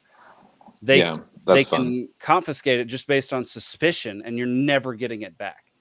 And it doesn't even have to be an airport. It could be True. driving down the road. Yep. I think there if you was have more than like like 10 grand or something like that, it's like Anything over seizable or $10,000. whatever they Yeah. decide. The bank, you can't just like if you want to withdraw more than $10,000 from the bank, they won't just give it to you that day. Yeah. Minimum 2 days. I did like 11 It one takes time just to be a turd. forever. It takes so long. And with Bitcoin, man, I'm gonna be preaching the positive sides of Bitcoin until the day that I freaking die, because it is what the future will be as far as currency goes. Like, it is the hardest money that has ever been created. It is the easiest to transport. It is the easiest to hold. It is the easiest to retain. It is the easiest. It retains its value. It increases in value based on the dollar, because the dollar is tanking. On purpose. Well, I mean, it's a 110-year tank at this point. So yeah, they've been taking their sweet time, but just the positive sides of Bitcoin, I cannot preach enough. And I wish it was easier to convince people to just hear me out, hear the case for Bitcoin. But man, it is so hard because of people like Sam Bankman-Fried, any like Shiba Inu, Dogecoin, all these idiot things, NFTs. It is so hard to get people to listen. Doge killer. What? The Doge killer. Shiva, yeah. Let's see. Brian says, I think it was Reason that was talking about a bathhouse that was using Bitcoin. Yes, that is 100% correct. There is a That's smart. Yeah, there's a place that has a bunch of hot tubs and like heated pools and stuff where they're using Bitcoin miners to heat the water. That's if you're gonna create the heat anyway. That's super smart. I have two John McAfee heaters, and I want to track this down too, because John McAfee, when he was still alive, before he actually went on the lam, before he ran for president, another person who said, "I will not commit suicide." By the way, absolutely, before he died, but he did enough drugs that he probably would have. Anyways, he took over. There was a company that was hubbed in Tennessee called MGT Technologies. They did like crappy gambling video games, like sports betting type things. And he took it over, gutted it out, and redubbed it. So it was still MGT, but it was McAfee Global Technologies. And all of a sudden, that's funny. It's not a fantasy sports betting app anymore. It's cybersecurity and Bitcoin mining. And there we go. The SEC had a fit. They were like, no, you can't do this. And I love it. That was why he went on the lam from the IRS, because they were telling him he owed all this money because he needed to reform the company. They had him delisted and they put him on the OTC market. And I may or may not have lost some money on that. But he buried a bunch of Bitcoin miners in North Georgia. He reinvested, and it was. Are we doing a treasure hunt? Feed. Buried. Like, where are these? Can we do a Libations episode where we just do a treasure hunt in North Georgia? Well, yeah, we should be able to find these things. Like, he posted. I can dig a hole. Grumpy says there's an EV car that will mine while you drive. That's my God, that's amazing. So I have two of these. They're called heat bits. They're basically heaters and air purifiers that mine Bitcoin, and the heat keeps your house warm. That's smart. They're freaking genius. Unless you live in Florida, it's smart. Yeah, I mean, I'm going to live in Montana, and I keep it on year round here, but I just put them in my basement where I never go. So yeah, I like it. Raking in the sats year round. It's fantastic. No, I love the idea of having that, taking that excess entropy heat waste, and turning it into a use. That's a great idea. Absolutely. Does anybody remember the name of John McAfee's shitcoin? Mm-mm. It was called Whacked. Oh no! That has a whole new meaning now. Of course it was. Oh I texted him one night because he did that interview while he was running for president, and he gave that guy his cell phone number. Yeah. I texted him. He texted me back, or somebody texted me back. Really? And what? we had some good conversations. Interesting. That's crazy. That is wild. Zach, let's play this next video and then show Shane's tweet on it. If we are to be successful, CBDCs could not be fragmented national propositions. To have transactions more efficient and fairer, we need systems that connect countries. In other words, we need interoperability. And for this reason, at the IMF, we are working hard on the concept of a global CBDC platform to trade and to manage risk. If we are to be successful... All right, so this is the new managing director, Kristalina Georgieva of the IMF, the International Monetary Fund, is working on a global CDC platform, suggesting it could become mandatory for everyone worldwide. Shane Hazel retweeted this, said, "Get out of fiat. When they flip the switch, your wealth will be gone if inflation hasn't taken most of it already." Yeah. And they've been floating CBDCs. The US dollar has already been supplanted from a logistical standpoint. We've talked about this before. So, your FedExes, your DHLs, your UPS, US dollars, all the native fiat currencies are converted to the IMF currency, the SDR, the strategic drawing right. Interesting. Before it's done into anything. So, I mean, you can look at your UPS label, and it will actually mention sometimes the SDR of your shipping, and that's the cost. Interesting. So, I don't know anything about that. Well, because it's, Forex markets are so rigorous and they run basically 24/6. Yeah. That was the one way that they were able to transcend, the global Forex markets. And so that way, if you pay your shipping and say it takes, 30 hours, to ship something from Georgia to the Philippines, the currency hadn't changed so much that you didn't pay your shipping fee properly. Right. What's the currency for the Philippines? Fucking coconuts? I don't know. I think it's a bot. I'm not a bot. Like Thailand is a bot. It's Thai bot. Well, I think it's actually it's actually heads of your local drug dealer, right? Ah, I got you. Oh, perfect. Yeah. There's plenty of those go around. Yeah. That's so much really hard money, actually. That's really good. Coconuts are a hard money. Apparently, it's really the Philippine peso. Okay. Is that right? Philippine peso. Yeah. Interesting. Thanks, Jamie. Thanks, Jamie. I just know from my sermon this past Sunday that it's a 28-hour flight from Georgia to the Philippines. So that's how I use that analogy. But, Zane, what are your thoughts on the whole idea of them trying to implement CBDC worldwide? Very bad. Very, very bad. Very bad. Very sad. We're all going to die. Much worse than the NSA's 30-page document on transgenderism. That's for sure. Yeah, fair enough. My question always is, what is the likelihood of this happening? And if there is a good likelihood, what's the timetable? Because that's the real question: is how long do we have to get out of start convincing people to get out of fiat and go into things? So we have just from Latin America, we have 1 million people a year coming in to this country across the southern border. Now, you add to that Chinese immigrants, African immigrants, all this kind of they're being dispersed. Now, part of it is just because the poor folks were led with a carrot of there was a radio commercial, there was a billboard, there was a sign, they were handed a flyer. Sally Struthers waddled her way over and told them about it.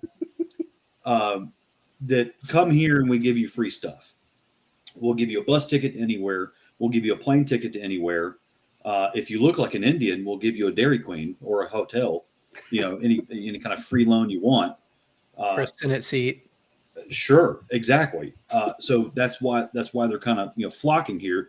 Canada went through this in the early 80s, and believe it or not, back then the Canadian Parliament was actually pretty based because they were actually standing up and saying that China is trying to culturally debase us. They are flooding us with their pores. They're coming over here with the mission of inculcating their culture into Canada, and we have to stand up against this. They have police stations in the U.S.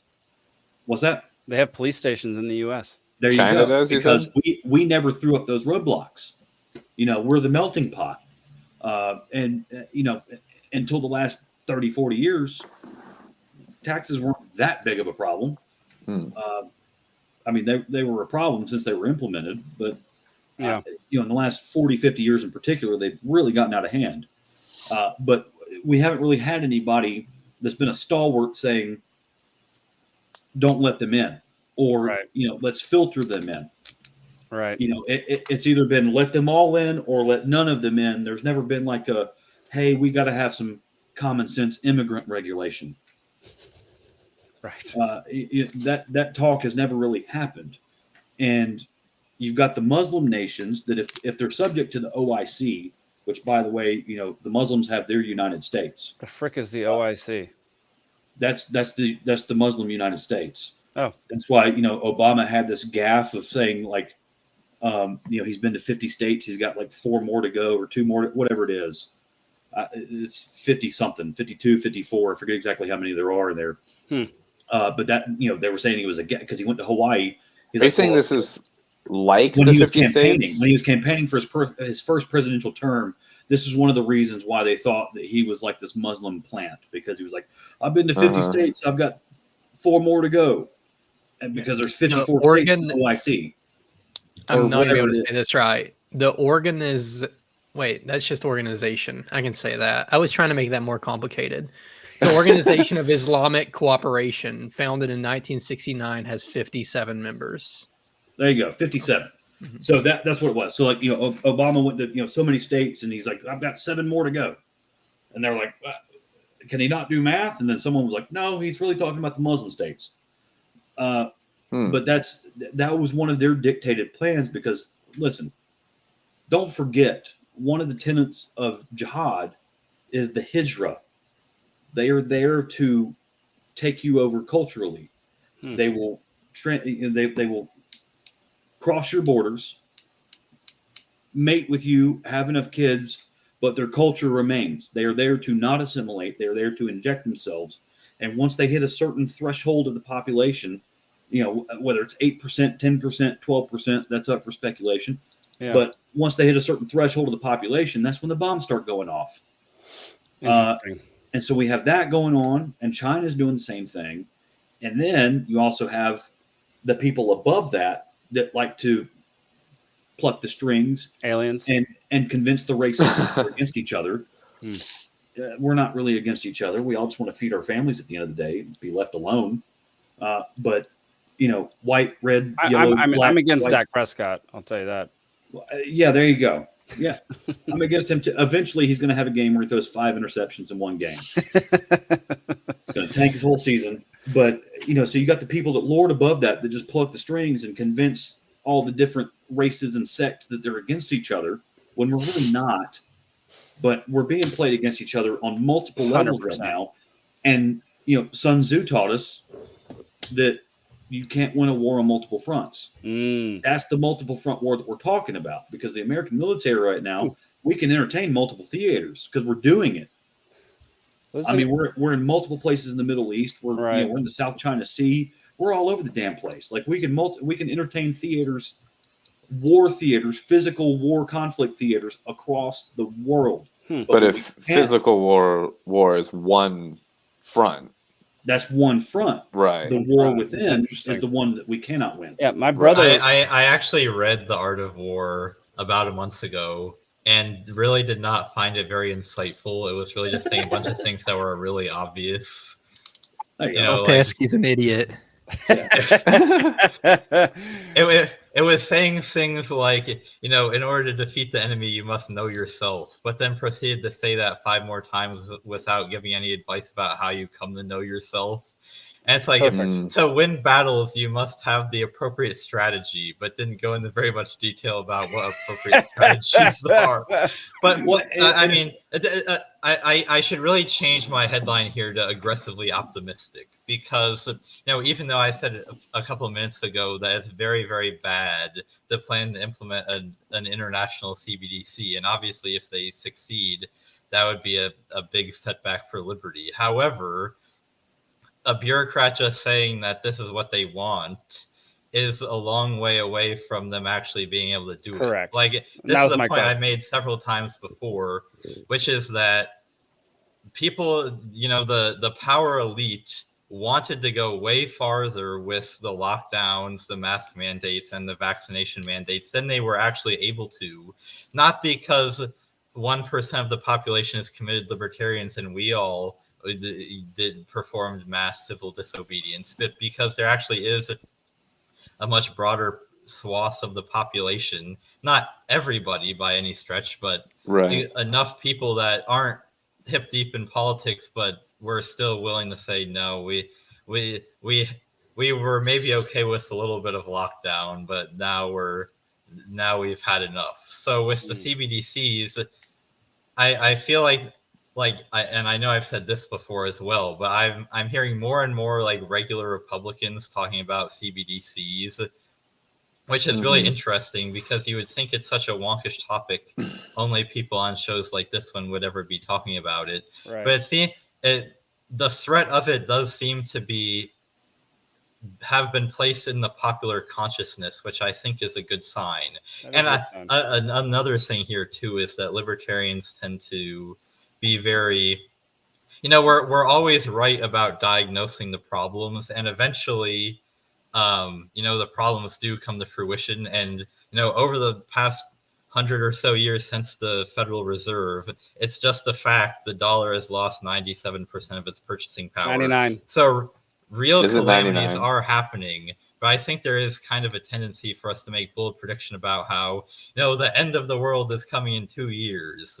And then it actually, right after the first round of quantitative easing back in 2008 and not, yes, I know, Grumpy, that's something about myself that I know. But right after the first wave of quantitative easing, right after the financial crisis in 2009, when the Fed was printing a bunch of money, a lot of libertarian economists, including several economists that I greatly expect and greatly admire, were predicting double-digit increases in the consumer price index. So huge inflation that didn't really materialize. And again, after the COVID money printing, they've done tons of money printing, and we did see some serious inflation here too, but not quite as bad as what some people were predicting. So ultimately, the bad stuff is probably going to happen, but we have time, I think, to prepare ourselves, and I don't think that it necessarily is going to be a calamity. Governments have grown a lot in the past 100 years, and yet my life is a lot better today than it would have been 100 years from now.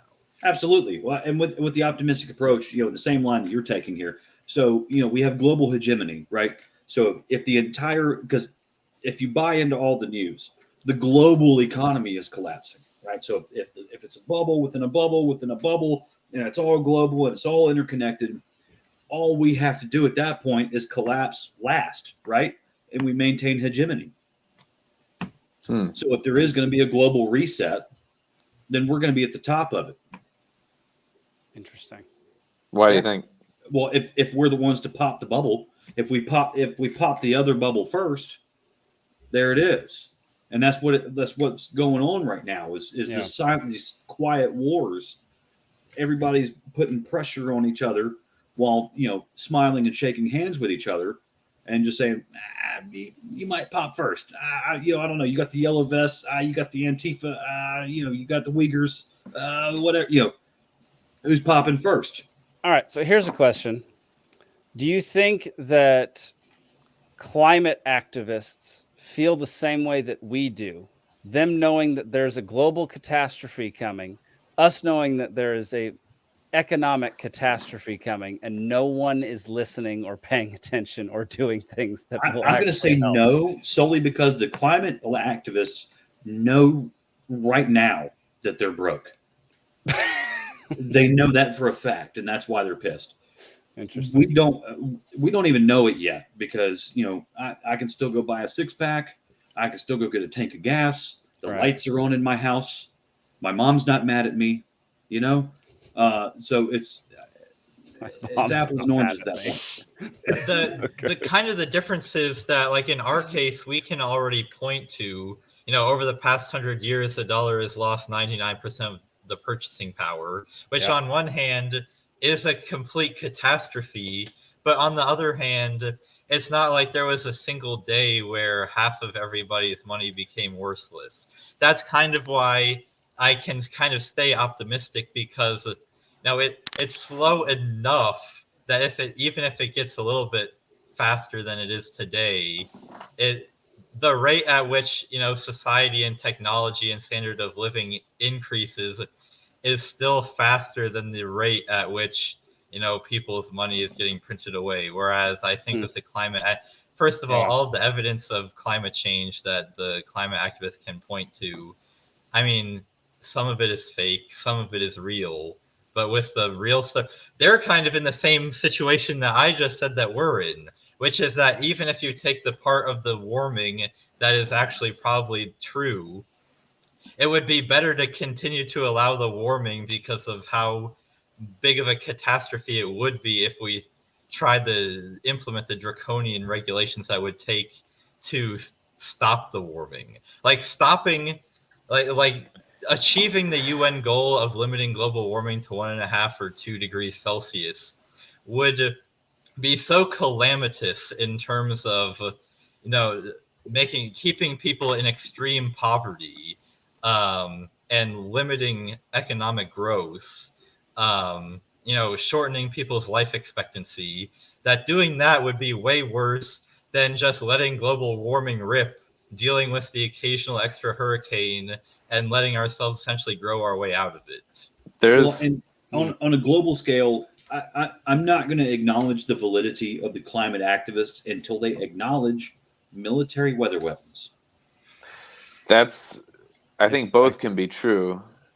There's so much here that I don't even know if my drunk brain can handle this. But let's just pause on this. I think that was a fine place to end. I think, look, the biggest thing I think with libertarians being right about the economy and about how the dollar is going to collapse at some point, the issue is that you can provide zero time frame, and so people will just not believe you until it's too late.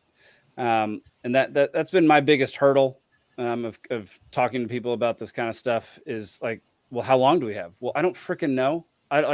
Hey, I'll tell you what, if you really want an accurate gauge of how long we have, ask your grandfather once a month, are we in the end times?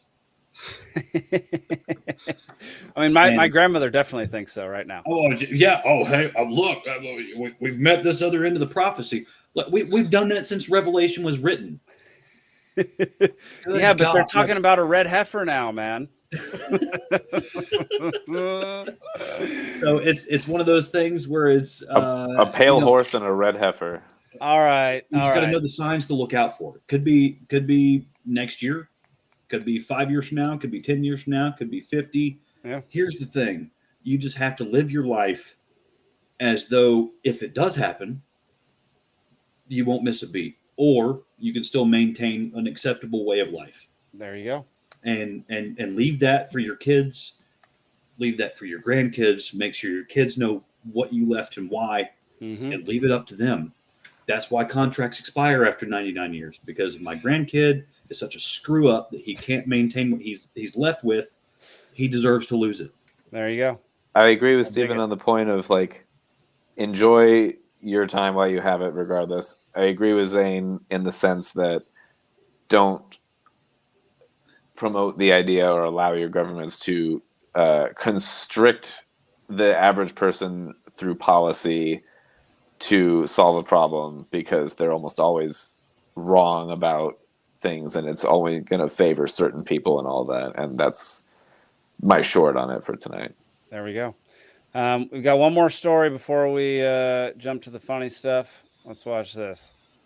Want to hear? All right, I went on a little YouTube wormhole situation, and somehow, but I wound up on this video that was like, world's smartest kid thinks that CERN blew the world up in 2008. He thinks when they collided electrons, I believe, in the super collider, that they caused some crazy chain reaction that blew up the universe, but they also created an atom that weighed too much. And so what the kid winds up with is this theory of like, one atom weighing too much and is that being just enough to shift our universe into a parallel universe? Yeah, this is it right here. This kid. Look at what it says there. He claims that CERN destroyed the universe during recent experiments, which has resulted in us living in a nearby parallel universe instead. You're welcome, Eddie. A lot of people online that think this is an explanation for all the Mandela effect. That's what I was going to say. It goes into stuff about the Mandela effect, how there's like apparently a bunch of people who think Mandela died in prison, right? And like there's as far as I know, he was released, became president of South America. And that's the universe I'm from, just personally. I'm gonna go out on a limb and say no.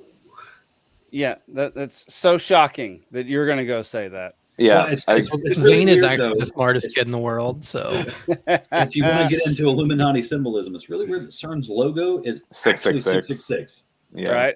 Yeah. Yeah.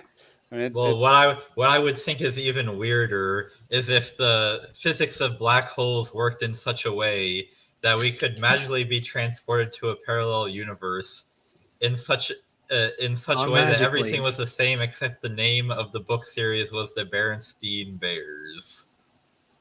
What do you remember? Didn't have the cornucopia all of a sudden. Yeah, that's crazy. That's actually 666, and then their main courtyard has what is it? The Hindu god Shiva doing the Maharaj. No, I can actually tell you why the logo is shaped like that, which is that the shape of a particle collider is essentially that, where in order to get the particles to the high enough speed, it has to be extremely long. So you shoot it, and it starts off straight, and then it goes in a big loop. You're just bolstering our argument that if this theory is correct, they had to use 666 to end the world with an explosion by smashing two atoms together. Oh my there you go. And in the background, Shiva doing the Maharaj, the world-destroying dance. Why do I even come on the show? Actually, the question is, Zane, why do you stick around for the last 20 minutes? Which, oddly enough, that pose Shiva was doing is oddly enough what women do when they forgot deodorant that day. As a logo designer, I will say that you have to have the obvious, reason for something, which is like the shape of the accelerator. Like I understand what the logo means, whatever, but you can also embed a secondary read, like a double entendre, like within a logo. So Zane's not wrong, but he's also like there. You could have a layered second meaning to something. Well, sure, but what based off of the image. There is a plethora of significance. Yeah. In their symbolisms with their logos, their parades that they host, their festivals they host, and the idols that they post outside of their main doorways. Have you seen that weird video, like at night, like under that statue with the weird dance thing or whatever? That they do weird shit there at CERN. Yes. Yeah. I honestly think that all of the weird stuff that they do with like the Shiva statue and like the pictures of them and like doing witchcraft or something, those photos are real.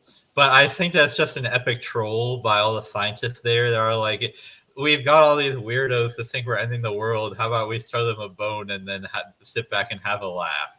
That's what I think is most likely. If that's a troll, then those scientists are the coolest scientists I've ever. But like, did the scientists who decided to put the Shiva statue there and why? Okay. In the initial, I mean, a lot of scientists are Indian. In Geneva. Yeah, all over the world, I would think. It was Oppenheimer's nephew. Okay, I'm just saying the symbolism of Shiva, like himself or whatever, is interesting to get into with that. But Zane, I got you covered, man. I got you covered. No, I'm much too autistic for that. I've never had marijuana. It's what you need. It's what you need. No, don't do it. I'm kidding. I just found that to be super interesting. I'd never heard it was the Hadron Collider that. You never heard the theory of that? No, that caused us to go into a. See, this is where I need you guys to ground me a little, because like I'm so deep into these things that I forget that there are people that haven't considered that's a dude, possibility. I've Dude, gone the down whole this rabbit hole too. Oh, And okay, all I right. would So just me say and that, Steven, yeah. you know, the whole particle Mandela physics, effect, though, is wild. Like, particle physics gives me a hadron. I mean, the Man, dude, the Mandela that effect got me. stuff is wild because I told like Nikki never heard of it. My wife never heard of the Mandela effect, and what like I told her, was there a cornucopia with Fruit of the Loom? And she was like, yes, of course. Yeah. There's Yeah. not a freaking cornucopia. That's where I learned what a cornucopia was. Like, yeah. Like, but I remember distinctly there being one. Yep. When I was growing up. Me too. I thought there was a weird brown witch hat in my underwear. I didn't understand what it was as a kid, you know, like I didn't know So what why it was. does the cornucopia logo exist if they never used it? So this is where it becomes like this is the point of a potential split in reality into two where there's the decision to put it in the logo and not. And there we go. So there's, if you were born at a certain time, you got these vaccine ingredients. And if you were born after this time, you got the other vaccine ingredients. So I'm looking at the Fruit of the Loom logo now. I don't know, Zach, if you'd be able to pull it up, but my you know, fed theory about why it's not a parallel universe is that right in the middle there's a apple that's kind of dark red. If you were just kind of glancing at the logo, I could definitely see you could mistake that shape and general color for a cornucopia, especially when just in general you often see fruits presented with a cornucopia. This is the classic argument. Yes, I understand. Snopes has it, but also says it was never there. See, but that is the logo that we remember. That's what I remember. There you go. So exactly what I remember. Snopes, you talking about the crazy cat lady? What? Snopes is not a reliable source. Snopes puts purposely fake articles on their website in order to catch people that plagiarizes them. A dude and his wife and like 12 cats. Snopes has legitimately claimed that Mr. Ed was a zebra. Yeah. I don't know Mr. Ed. So, but Snopes was a dude, his wife, and like 12 cats in a loft apartment in New York City, and he cheated on her multiple times, and they got divorced. With the cats. Now it's just her. It's just this single divorced, angry, crazy cat lady in her loft apartment. That is Snopes. Mr. Ed was a zebra? What? What? Wow. It used to be the case that Snopes fact-checked this claim and said that it was true in order to catch people that were plagiarizing their articles. Oh, that's funny. Perfect. Interesting. All right. Well, we're going to move on to the to just the funny things at the end of the show. I've got 5 things for us because we got to end smiling and giving Zane something to smile about rather than be annoyed. I've been smiling this whole time. I'll tell you something funny. So at the beginning of the week, it's all doom and gloom. If you read the financial news, oh, the death cross. Oh, we've entered the death cross, guys. Oh, so it's the 50-day moving average and the 200-day moving average have crossed each other. So the 50-day has dipped below the 200. Right. And so now, you know, the Dow Jones is supposed to lose 12% in the next 2 months, but it's still going up. Technical analysis is a bunch of baloney. It's literally sorcery. I hate it. That doji candle, if anybody starts telling you about moving averages in the context of stocks, stop listening to them immediately. Yeah, there you go. There you go. All right. Well, this first one, we've got an interviewer interviewing a deer in the wild. He's the deer saying, I think we have a pretty good chance this season. The average hunter is getting older and millennials think meat comes from stores. I found that to be hilarious. All right. Up next, here we go.